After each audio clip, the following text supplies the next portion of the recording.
Hello, everybody. Welcome to Tech Talk Tonight. This is episode number 27. I am Braden Pensy, your host, sitting around here in Highland, Illinois, in my basement. And, you know, there's another guy out there in the land of Nod, Oz, or wherever the heck they call that, Mr. Gavin Raycamper. How are you? Hello, welcome, Braden. Thanks for setting this up.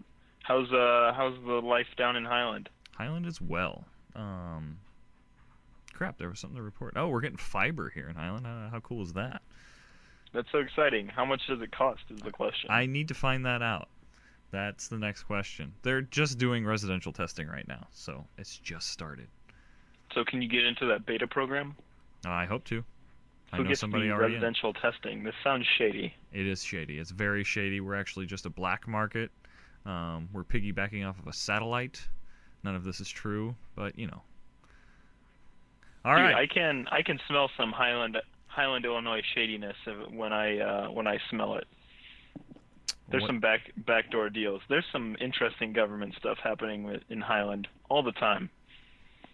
How are you aware of this? I don't know. I think we actually have to come up there and get you now. Actually, you're in like the mob capital of the world. Shouldn't you be worried more about the mobsters up there? Dude, yeah, they had this really interesting talk about on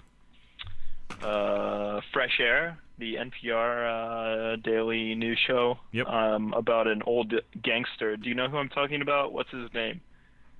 I don't know the gangster you're talking about, but he turned in his father, and his father was like a big gangster, and he like killed people, and he like sold drugs and guns and all the stuff that gangsters do. I don't really know, but this guy actually like was part of the reason why they actually finally caught his dad, and he basically turned him in and made sure he went to prison for life, and now he just leads a normal life. And he wrote a book recently, obviously trying to get some money, but is it John Gotti? No. Oh, that's the only. Growing up, Gotti was like a reality television show for a while. That's the only thing I could think of. Gandhi? He's in India. Gotti, as in like an Italian name. Gotti. I don't know why you're talking about Indian people, but so let's move on to tech, shall we? You have our first story. The Masters. What's up with the Masters this year? So are you a golf fan, Braden? Not one bit. I've been twice in my life. Watch the Lynx. Nope. As it's called. No? Why not? I don't find golf to be that interesting to watch. I don't mind going and playing it. I have played twice in my life, like I said. Okay, well, there's the reason. So if you don't play golf, you don't realize how good these golfers are. Okay. And you're not actually interested in them. But if you play golf, then you realize how good these guys are, and you're interested in it. That's how I am. When I started playing, I started watching golf. It's kind of interesting. I'm not like a huge devoted fan, but I really think it's interesting. The Masters is on this weekend. It's actually the first round started today. And it's got a technology angle because they're actually streaming the video online for the whole tour for what they call the Amen Corner, which is the holes 11, 12, and 13. So you can watch it online for free. I just thought that's really interesting. We're in the day and age where video of live sports events are really like online and free of charge, and we're kind of at that point in video. What do you think about that, Braden? I like watching things online. I watched a bald eagle for like 5 minutes today online, just live streaming, sitting in his nest. The bald eagle's up in Dubuque, Iowa, right? Yes. Or something, Iowa. Yeah, it started with a D. I kept wanting to say. I don't remember what I wanted to say.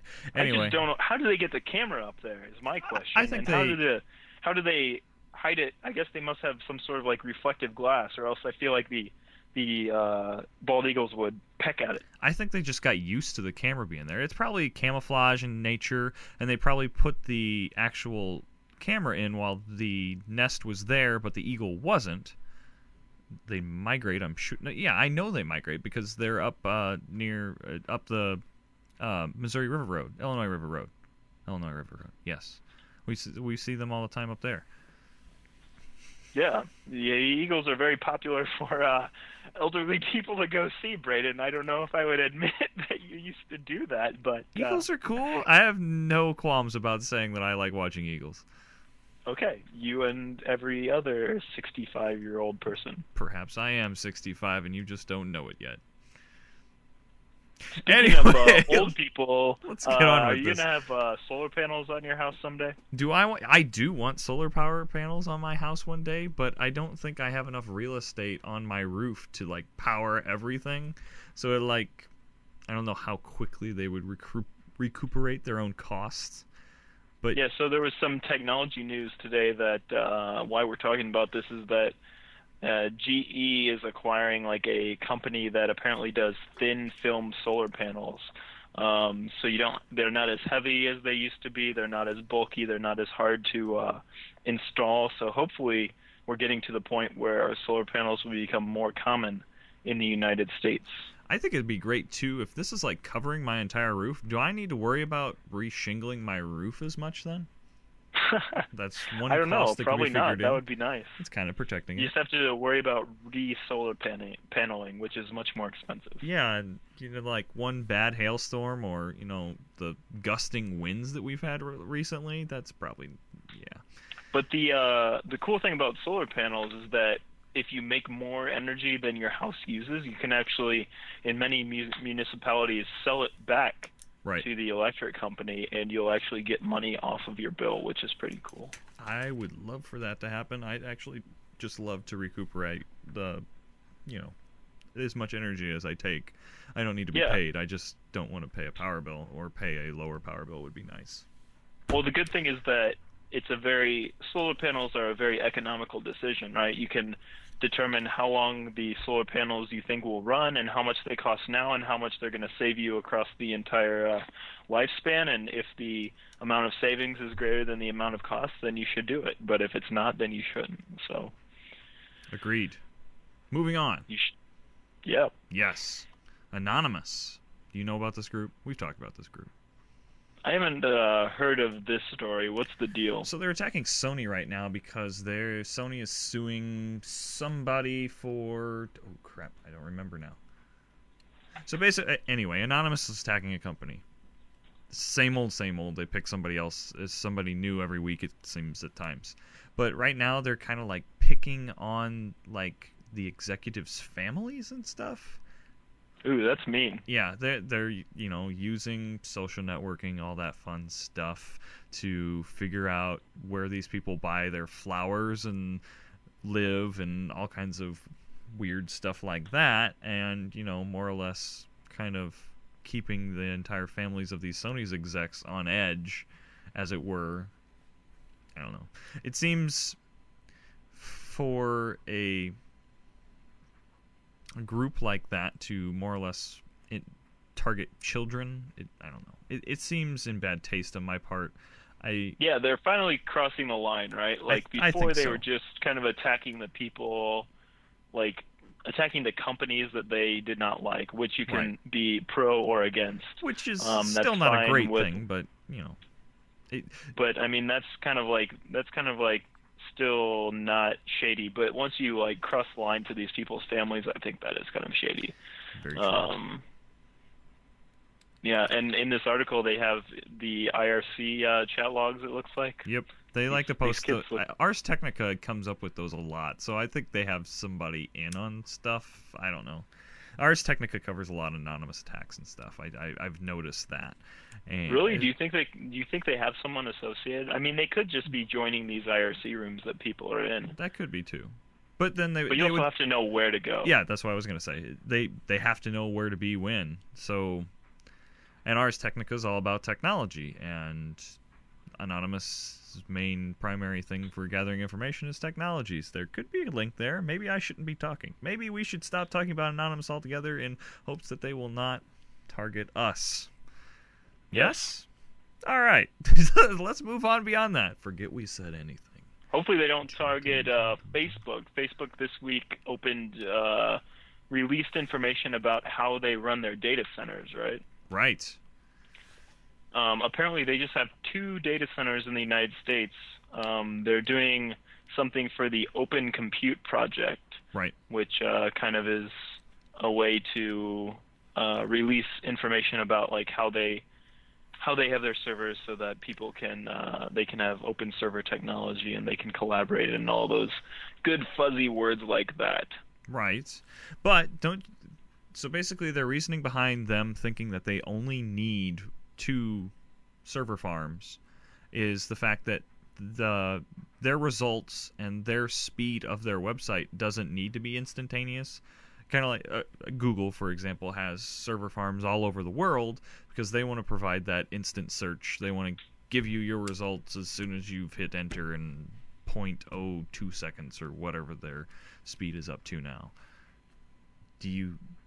Now, you're currently not using Facebook for Lent, so this isn't really going to affect you, and you're actually, just keeping my bandwidth quick on me and such for me browsing Facebook. Yeah, I mean, Facebook's kind of worthless, I think. There's actually a story out today about how Facebook is similar to cigarettes in that it's so addictive. Really? But anyway, we'll have to dig that one up. But yeah, Facebook does need to be fairly fast though in order to keep its users happy. Like do you remember way back in the day, like probably 3 or 4 years ago, that they had their original Photos app that when you clicked a photo it took like a second or something to load the next one. Yep. And then they had their new Photos app that basically used Ajax to preload the photos, so they moved instantaneously and everyone was so amazed and they were so happy and it was like heaven on earth. So I think that little indication does show that Facebook users do want speed also. So I hope Facebook knows what they're doing. Here's hoping. Yang thinks that all of the data is cached in RAM, but I believe that's only because he would be on Facebook all the time, and that's how all your Facebook photos and stuff would be cached in RAM. Well, does he mean RAM on your computer or RAM on the servers? I don't know how server technology works, but I guess it would be cached, but it's still, you need that horsepower behind it to be able to generate that amount of traffic out of your data centers. So I think, I'm clearly not a server expert, but I'm not a thought server that's expert either, but that's a lot of pictures to be caching on RAM. They only write to hard disk for backups. That's really interesting, actually. Hey, if that's the way that is, that's impressive. I'll admit that. But that means, how many gigs of RAM do they have then? I mean, that's the whole reason for having a server farm, yes. Official size. That's interesting. But you would have to basically have terabytes of RAM. Maybe we'll have Yang on next week, and he can explain to us server technology and the server technology of Facebook. I like that idea. All right. So what else happened this week? We've got a few more stories. Okay. So this site that you're on currently right now has the actual moniker, or the actual URL, Tech Talk Tonight, hosted through GoDaddy. Well, GoDaddy's one of their execs thought it'd be fun to go out to the Sahara Desert. Africa, someplace. I shouldn't say Sahara. I don't know if that's true. But goes elephant hunting. This is Bob Parsons. Went out and killed an elephant. Bob Parsons is very famous. Is he? Yeah. Oh, all right. Well, he killed an elephant, posted it online, and kind of has an uproar about it. What do you think? Really? Isn't that like illegal or something? Don't know. Maybe he knew the right people to pay. I don't know. The image is out there. Do you have the link up? Yeah, that's a really amazing image. I'm just kind of like reading some of the details. I'm pretty sure that's very illegal in Africa, but I'm sure he wouldn't post a photo up unless it was legal, right? I don't know. Maybe this was one of those things. He killed the animal for ethical reasons, but we beg to differ, the article says. So I don't know. I don't know. Still, even if he killed it for ethical reasons, I don't think that's something you want people to know. Or wait, I mean, if you see the picture, and we'll post the link and such, he's standing there with his gun. This is obviously the champion over his prey type pose. He's happy in the picture. He's an elephant killer. That's what he is. Not cool. Not cool, my friend. Someone started a website called NoDaddy.com. Nice. Does it forward you on to Hover? Yeah, and now we can cut to our ad for Hover. If only they were a sponsor of our show. If only they were a sponsor. But you know what? I want to thank somebody out there. FMR Audio. You should sponsor us too. But FMR Audio, they make the really nice compressor, which I am currently holding one, although this one currently is a paperweight. I went and did something stupid and more or less fried this guy. But called them Monday and had a new one of these to my house by Wednesday. So all was well, and we're currently using it for Clinton County Showcase in Breeze, Illinois' show of the 25th Annual Putnam County Spelling Bee. Wait, did they give it to you for free, or did you have to pay for it? I did have to pay for it. They got it to me without paying shipping, which was nice. Well, you're still getting screwed. They should have given you a free one. But it was my fault. I didn't, there wasn't, I didn't void a warranty or anything, but really the thing wasn't under warranty anymore. It's 2 years old.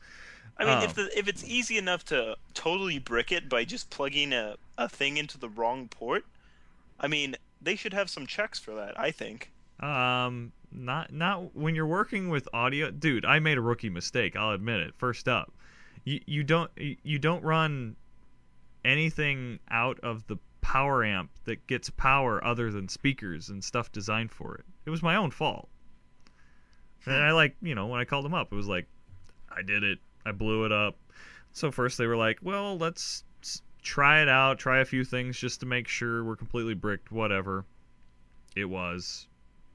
And well, that's depressing. That's a depressing story. I'm crying inside. I don't find it depressing. I find it nice that we were still able to use a compressor last night for the dress rehearsal, and we'll be good and all set for tomorrow opening night. Cool. So, our last story of the night. Brayden, have you ever created a startup company? No, not really. Nothing that's turned profitable yet. I haven't either, but apparently if you worked at Google, you could do it. That would be nice, if Google was paying me that nice salary that is possible, but then also allowed me the time to go and work for somebody else, work for myself as well. So not only would I have my own business, I would have the salary that Google's paying me and time to do everything. How nice would that be? How awesome is that? I love it. I mean, it's really similar to their 20% time thing, which they say in the article is actually like more like 120% time, because they expect you to do your full job and then you can do this 20% project on the side. But I guess it's something similar to that, but you basically own your idea and your business. True, but okay, you're working with percents here. Obviously, I don't know how to, it's still 100% of your job, even if I don't know. Yeah, but like if you're only expected to work 38, 20% time, you would expect that you only work 4 days, and like on Fridays, no one messed with you, and you could work totally on your project. But they're saying that's not the case. That they actually, you were expected to do your job all like 100% of the time, like 40 to whatever they work, 60, 80 hours. I don't know what the standard Google week is, but then on top of that, you could do your 20% time project, which was kind of unfair. But the people working at Google are all smart as well. They probably want to be doing other projects as well, and probably a way of looking at this as well, they're probably all trying to do tech startups, which in some ways might compete with parts of Google's property and businesses that they have. That's actually a really good point, that lots of students like coming out of college and coming out of grad school and things probably want to have a startup. So if Google says, hey, we have this startup program where you can do your startup and work for us, that'll keep the smart talent coming into Google, and that's what they want, because that's how their business thrives. I wish them all the best for it. That's how I see it. Excellent. Well, let's join Google and have a startup someday, Braden. Okay, let's have a startup, and then we'll allow our employees to have their own startups. All right. Love it. with that, I think we'll end the show. Don't you think, Kevin? Yes. Thanks for watching, everybody. You can find me on the Twitters at Gavinar or on Gavinar.com. I want to say thanks to Yang for being in the chat room tonight. You can find me at BradenH at Twitter.com. Goodbye, everybody. Nice shirt, Braden. Thanks. Also, there's a nice flag back there as well. Boo. Did you see that?